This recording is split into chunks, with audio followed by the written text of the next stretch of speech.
We're celebrating independent cinema at your library here on Tuesday, May 7th at 7 o'clock when we'll be showing 1985, Indestructible.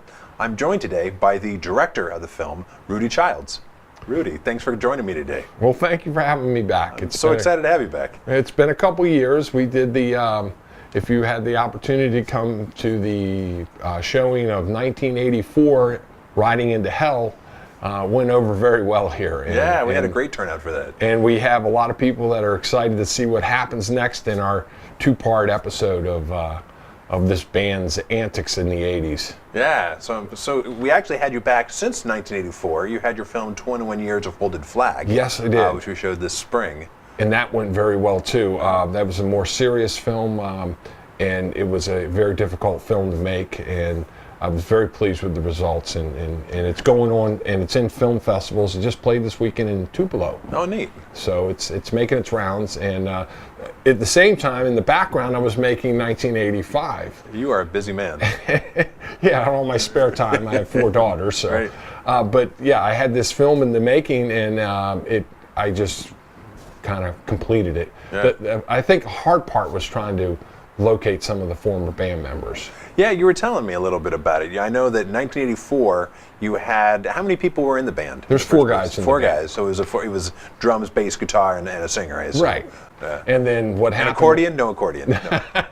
No accordion. For people who aren't familiar, this is a heavy metal band we're talking about. Yes, with lots of hair. It was a hair band, a classic 80s hair band. Yes, and in 1984 the band came, this close to signing a contract, and we had a deal, and they decided not to. And then next thing you know, they turned around. In 1985, they come out with, in January, they fired the old singer and brought in a new singer, and now they're changing their musical direction. So trying to go more melodic. What was the? No. At first we were more melodic. They felt like the music needed to be heavier. Okay. So they went out and they actually started wearing some really wild outfits, like motocross outfits. Okay. Sporting.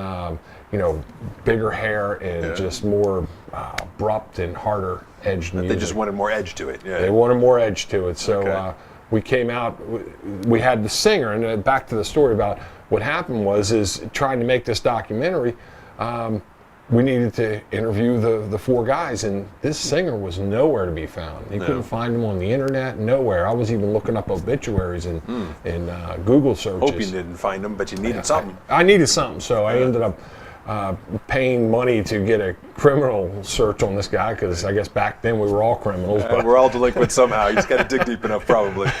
So anyways, it turned out he had gotten a parking ticket, so I wrote a letter to that address and I mailed it to it, and nothing. Nothing. And then a month later wrote another letter, and nothing. Crickets. And then finally I was cutting through Annapolis, Maryland, and I knew the address where he was at, and I'd sent the letter, so I went and knocked on the door, and I didn't get an answer. Right. And I ended up sitting there for 5 hours until... Did you know he was home? I wasn't even sure it was his address. There was no markings. You just wanted to see somebody. I wanted to see something, just verify if he's here or if it's not his address or whatever. But anyways, he ended up coming out the door, and he didn't look happy to see me. I'm like, I understand. It's like me and you, we were good. And so we went up to the local tavern, and he had a couple of stouts, and next thing you know, we were old friends again. And he agreed to do the interview, and actually did a really, really good interview. Wow. He was very well prepared, because I was ready to go run out and get my camera, and he's like, "No, I can't do it now. I need to prepare." And I'm like, "Well, I'm in Massachusetts. I got to go run home and get, So anyways, he ended up doing the interview about a month later. Okay. And it turned out really well. And then I was able to locate all the other band members pretty easily. They're still all in Maryland too, or? No, I had to track them down in Florida. Okay. And I did that, and that worked out well. And then there was actually, in the midst of 1985, we actually had a bass player change too. Okay. Because when we went to California, one of the band members wasn't giving up, and he was staying. Okay. And he wasn't leaving California? No, or he wasn't leaving? The rest of the band kind of, turned and went back home. Yeah. And he said, "No, we need to stay here." And he stayed, and he became very successful in a lot of other bands out there. Okay, he stayed in the industry. How many of the other guys stay in the industry too? Keep playing? They all stayed musicians. I think that trying to gauge the height of success that you want to get to or wanted to obtain. So many personal ways to measure that. Yeah, and so Rocky, the guitar player, he still plays today. Yeah. We would go down to Florida and see him, and his brother sits in with him. Okay. He's the drummer, and Yeah. Scruffy.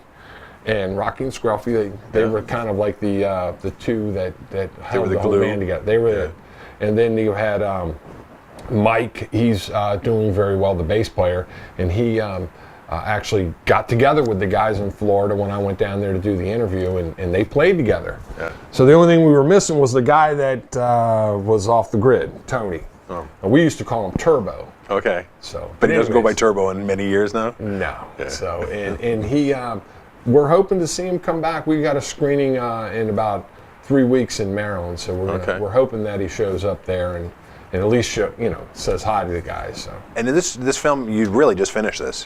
How long? Yes. Like, I've been working on it for 2.5 years, but Okay. it was in the background of that other documentary that I was working on because I had it's difficult to make it and trying to always wrap your mind around something like that. yeah.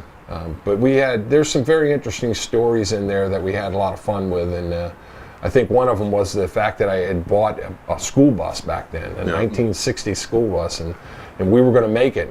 We drove up to Philadelphia and recorded new songs, and our next trip was we were going to drive to California in this Right. bus. And That's pretty ambitious. Yeah. well, the bus didn't make it. You're more ambitious than you had wheels to do, huh? Yeah. So we ended up getting a truck. We acquired a truck, and we took it the rest of the way. And we left the bus on the side of the road, and some friends of mine went to retrieve it a few months later, or a couple weeks. I don't know. They went and got it. Right. But we went on to California, and as we were getting out there, we soon realized in the desert that we had an infestation of Unwelcome. Yeah.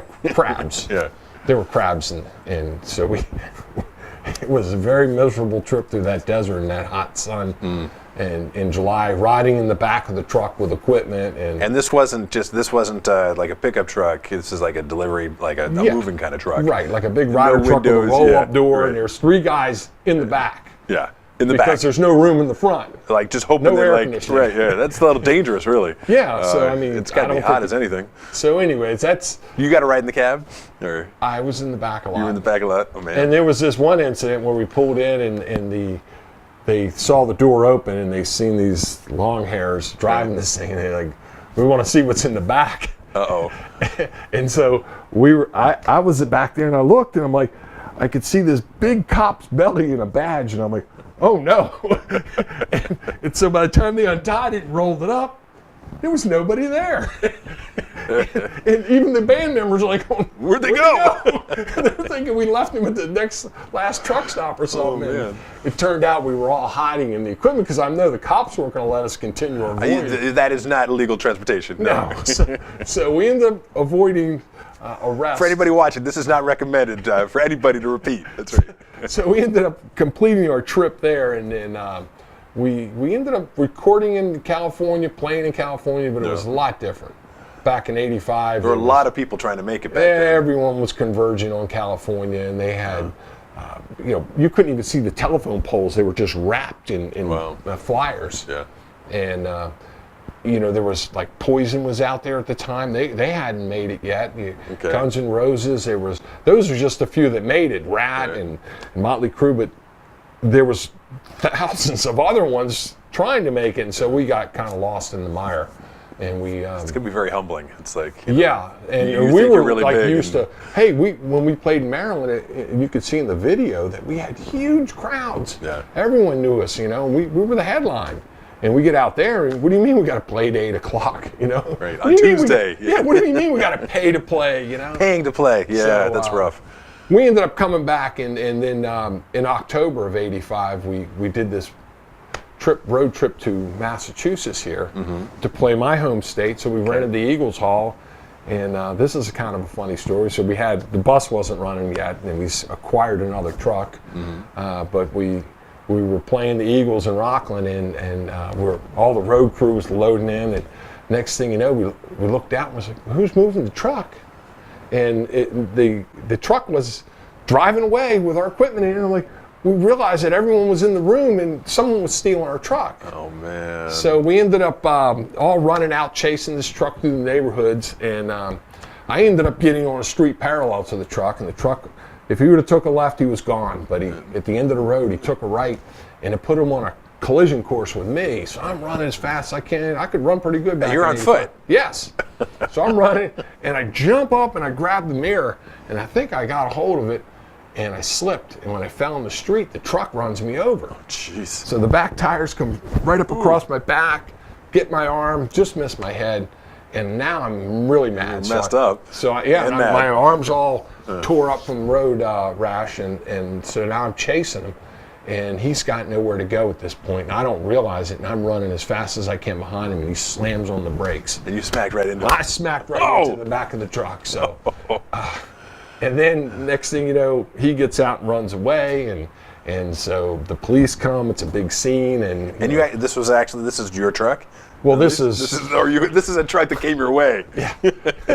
so he stole our stolen trucks. Okay. That's what So you got your equipment out of the truck before the police came, or well, this the police got didn't complicated? realize it. We didn't. This is more the story that people need. That's all right. You just need to go see the movie. All right. But anyway, so the police come and they want me to go look at the mug shot, see if I can identify this guy. And I go there and I'm like, I don't really want to, but I do. And they give us a book about this thick to look at. Exhausting, I'm sure. I flip through the pages. It's like looking at the old high school yearbook. All my old buddies are in there. So anyways. They weren't just models either to throw people off. Huh? Yeah. But I ended up picking the guy out, and justice was served. It took a few years. But, Okay. I wanted to see the political, the judicial system work, and it did. And it did. It did. But that's a subject. I suspect. How much of that did you get into in the movie? a little bit. Yeah. Not as some of the details have to be. Actually, I'm writing a book.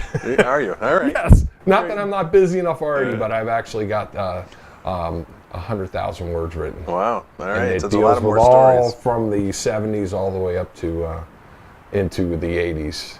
Wow. So, and that's because I felt frustrated that I couldn't include everything that actually occurred in. The movie is only 19 90 minutes long, and Yes. yeah. And so there's a lot more details that will eventually come out in the book. So I'm sure. Well, Rudy, thanks so much. It's so exciting. I know we could talk. There's obviously a lot more than 90 minutes that you're going to be writing a book about, and I'm sure you and I could sit here for the rest of the day. But people need to come and watch the movie. yes, so it'll have a lot of right. fun. All right, and you mentioned you have a couple examples of merch. Oh here. yeah. Back in the day, I had a couple things here that I brought with me. This was our old. This was in '84. We had this shirt. It was the. I don't think that's going to fit you anymore. No, that never did. I think it was Not designed for you. Yeah. One of the ladies' merch, and then in '85 we came out with our new one, which was this was our mascot of our band. This is Percy. And that was another ladies' T-shirt. And I actually got new merchandise. I actually found some old artwork that Tony did, and this is a picture of the band back then. And, Nice. And so we did that. And then I had one other item here. It was just we did a lot of our interviews with our microphone clip. That you'd have to see the movie to understand the whole appreciate. story. Yeah. Are you going to bring these back for the showing? So people, I know you're going to be at the showing. Yes. Yeah. Oh, yeah. We'll actually we'll have a lot of stuff. I got it. The other movies that we had done was the Heavy Metal Picnic. We were discussing that earlier, but I did one about a band called Tension, 25 Years Underground. This is the 1984 documentary, and then of course the new one, and then the one we referred to earlier, about the folded flag. So I'm getting quite a collection together of stuff. And you've been so kind of sharing with us. So I'm really excited to have you back, Rudy. And Thank you so more much. Too. I got more docs. Excellent. eventually, Yeah. Well, we'll keep them one and more. That's great.